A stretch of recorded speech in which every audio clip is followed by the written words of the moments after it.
Bakit si Ivana Alawi ang tinaguriang Reyna ng YouTube Philippines at isa sa pinakahinahangaang artista ngayon? Una, si Ivana ay kilala hindi lang sa kanyang kaseksihan, kundi higit sa lahat sa kanyang kabutihang loob.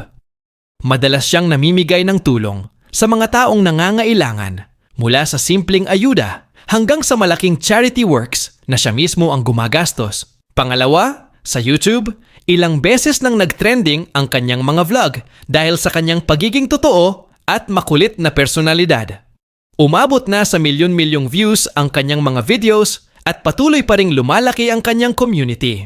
At pangatlo, kahit na isa siyang artista, nananatiling humble at malapit sa kanyang pamilya. Madalas natin makita na kasama niya ang kanyang nanay at mga kapatid sa bawat tagumpay na siyang nagpapakita kung gaano kahalaga ang pamilya para sa kanya.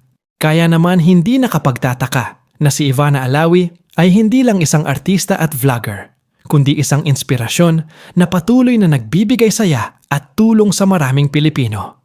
Anong pinakapaborito mong vlog ni Ivana? Comment mo sa baba!